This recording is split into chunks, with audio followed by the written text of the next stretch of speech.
Naitwa ndugu Jawadu Mohamed ambaye ni katibu wa siasa na uenezi wa CCM mkoa wa Dodoma. Tunaelekea kwenye tukio muhimu la mkutano mkuu wa Chama cha Mapinduzi, mkutano ambao utafanyika hapa jijini Dodoma tarehe 29 na tarehe 30 ya mwezi huu.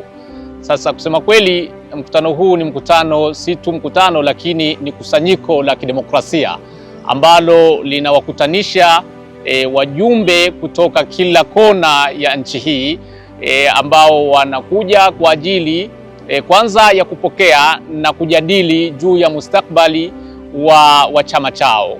Ni kusanyiko ambalo linaleta uwakilishi wa kitaifa kutoka kila upande wa nchi hii, uwakilishi ambao kusema kweli si vyama vingi katika dunia hii, lakini katika bara la Afrika ambavyo vina hadhi ya kuwa na mikutano mikubwa na yenye uwakilishi mkubwa na wingi kama kilivyo Chama cha Mapinduzi.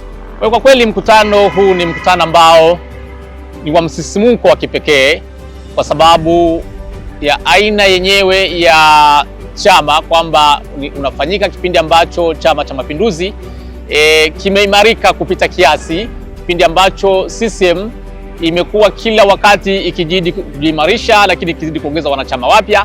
Na kwa kweli tunadhani kwamba mkutano huu wa tarehe 29 na 30 utakuwa ni mkutano ambao unatuma salamu za kwanza uimara wa Chama cha Mapinduzi, kwamba CCM ndicho chama imara kuliko chama chochote hapa Afrika, lakini na pengine katika vyama vingine labda cha pili cha tatu kule duniani. Lakini la pili ni mkutano ambao unakwenda kudhihirisha udemokrasia wa Chama cha Mapinduzi, kwamba nguvu alionayo mwanachama wa Chama cha Mapinduzi katika kuamua juu ya chama chake, nguvu alionayo mjumbe wa Chama cha Mapinduzi juu ya ajenda zinazohusu Chama cha Mapinduzi, juu ya ajenda zinazohusu Tanzania yake, lakini juu ya ajenda za maendeleo ya taifa lake. Sasa si vyama vyote na vyama vingi ambavyo vinao utaratibu wa kuwa na uwakilishi wenye sura ya kitaifa, kwamba uwapate wajumbe maelfu, karibu 2000 kutoka bara, na wengine wanatoka visiwani, kutoka kila kona ya nchi, kutoka kila wilaya,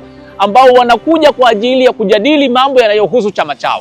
Sasa hii ni aina ya demokrasia ya wazi ambayo ndiyo inayokipa Chama cha Mapinduzi hadhi na umaana zaidi na nguvu zaidi na uwezo zaidi wa kuendelea kuwa chama bora kuliko vyama vingine. Kwa hiyo ukitizama aina ya mkutano huu wa CCM, kuanzia kwenye msisimko wake, kwamba nje ya wajumbe wanaokuja ndani ya mkutano, lakini maelfu ya Watanzania kuja kusikiliza, wengine wakiwa ndani ya kumbi, wengine wakiwa mahotelini, lakini hapa jijini Dodoma kusikiliza CCM inasema nini katika mkutano wake. Sasa hili ni jambo kubwa la kidemokrasia, na hili linaonyesha nini? Linaonyesha kwamba CCM ni baba wa demokrasia, CCM ni mama wa demokrasia hapa nchini, kwamba haihubiri demokrasia nje, lakini demokrasia inatoka ndani ya Chama cha Mapinduzi, kwamba inaamua kutokana na sauti za walio wengi, inaamua, inatengeneza ajenda kutokana na mawazo ya mamilioni ya wanachama wake walioko kila pembe ya nchi. Sasa wanakutana kwa pamoja kujadili juu ya mustakabali wa chama chao na kupanga juu ya maendeleo mbalimbali yanayohusu chama chao. Sasa hiyo ni tofauti kubwa sana iliyopo kati ya CCM na vyama vingine. Lakini utaangalia hata namna ambavyo agenda zenyewe za mkutano zinavyowekwa wazi. Hiyo ni demokrasia, kwamba watu kabla ya tarehe 28 na 29 mpaka 30 tayari wiki mbili kabla wanajua wanakwenda kujadili nini ndani ya mkutano wenyewe. Ajenda 3 ambazo tayari zimeshawekwa wazi, kwamba itasomewa ilani, itafanyiwa tathmini, lakini pia marekebisho madogo ya katiba yatakayofanyika. Haya ni mambo ambayo kila mjumbe na sisi yafahamu sasa hivi, ambayo yote yanaonyesha nini? Yanaonyesha kwamba iko demokrasia ya kweli iliyomo ndani ya Chama cha Mapinduzi, ambayo inategemea na inaheshimu zaidi maoni ya wajumbe na wanachama kuliko kitu kingine. Na tunafikiri kwamba demokrasia hii iliyomo ndani ya Chama cha Mapinduzi sasa vyama vingine pengine visome na viige na vijifunze, viache kutumua shingo, vijifunze namna CCM inavyofanya kazi na inavyofanya mambo yake katika mikutano yake. Kwa hiyo mkutano huu kama ambavyo wengi tumesikia wanasema kwamba ni moja ya mkusanyiko mkubwa ambao haujapata kutokea ndani ya Tanzania na huwa hautokei katika nchi za jirani na barani Afrika.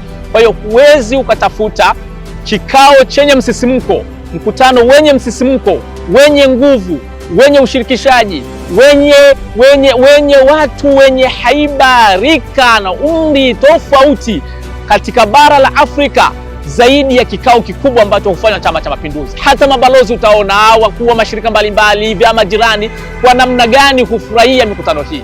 Kwa hiyo ni tukio ambalo ni zaidi ya mkutano, ni tukio ambalo linaacha alama kubwa ya kisiasa, alama kubwa katika uchumi, alama kubwa ya kijamii, lakini alama kubwa ya kimsisimko ambayo wengi pia baada ya mikutano hii huona wanavutika, wanachukua kadi za Chama cha Mapinduzi kwa sababu wanaona kwamba salama na uwezo ambao CCM inao katika kufanya mambo ya kidemokrasia ni kubwa sana. Kwa hiyo mimi kwa kweli natizama mkutano huu wa 29 na 30 kama moja ya matukio yaliyo makubwa ambayo yanafanywa katika ustadi mkubwa, lakini hata utangalia wajumbe namna ambavyo wanakuwa katika mkutano huo, furaha waliokuwa nayo wajumbe, namna watu ambavyo wanakuwa na uhuru wa kupatia mawazo. Huwezi ukamjua waziri ni nani, huwezi ukamjua mkurugenzi ni nani, huwezi ukamjua profesa ni nani. Usawa wa binadamu, usawa wa kiutu unaonekana ndani ya mikutano hii ya CCM, namna watu wanavyobadilishana mawazo. Hili ni jambo kubwa ambalo halipatikani katika vyama vingine. Kuna vyama vikiitisha mikutano utaona pengine wako katika hoteli au pengine katika kumbi mbalimbali, nyuso za watu zimenuna, watu ni kama hata kile kinachojadiliwa hakitokani na wao. Sasa CCM ni tofauti. Unapokuwa katika mikutano ya CCM ni kama uko katika sherehe kubwa, pamoja na kwamba ni mambo mazito yanajadiliwa katika mkutano huo, lakini unaona namna ambavyo jambo hilo linatokana na hiari ya Watanzania na hiari ya wana CCM. Na kusema kweli, hii ndiyo nguvu ya CCM, kwa sababu si vyama vyote, si nchi zote ambazo zinaamua kutokana na maoni ya watu. Kwa hiyo CCM imejishindia ushindi mkubwa kwa sababu ya uwezo wake wa kuendelea kukutana, ya uwezo wake wa kuendelea kutegemea mawazo, lakini uwezo wake wa kidemokrasia. Demokrasia ya ndani ya CCM ni pana na inampa uhuru kila mwana CCM kuwa na mchango katika ujenzi wa chama chake. Na kusema kweli, kwa idadi kubwa ambayo sasa CCM inayo ya wanachama, kwa hamasa kubwa ambayo inaonekana kupitia mikutano hii ya kitaifa ambayo inafanyika, lakini kwa mapenzi makubwa ambayo yanaoneshwa na rika zote, bodaboda, mama ntilie, waendesha bajaji, wafanya biashara wakati, wauza kuku, lakini wafanya biashara wa juu, kwa mapenzi yanayooneshwa kwa CCM, kwa namna ambavyo huhudhuria mikutano hii kama waalikwa na wengine watazamaji. Hili lina maana gani? Linatuma salamu kwamba CCM itaendelea kuishi katika mioyo ya watu na kuiongoza nchi hii kwa muda mrefu, kwa sababu ni chama kinachotokana na Watanzania wenyewe, ni mali ya Watanzania. Watu wanakula ndani ya CCM, wanavaa ndani ya CCM, wana usalama ndani ya CCM, wanaheshimiana kutokana na CCM, wanajenga kutokana na CCM. Chama cha namna hiyo unawezaje ukakiangusha? Kwa hiyo ni mkutano ambao kwa kweli unadhihirisha ubora na nguvu ya Chama cha Mapinduzi, si tu hapa Tanzania lakini kote barani Afrika. Na kwa kweli tunaamini kwamba, na kama inavyosemwa kwamba CCM inafanya, lakini mtekelezaji ni Daktari Samia Suluhu Hassan. Sasa kazi na utu, na tunasonga mbele. Karibuni sana Dodoma.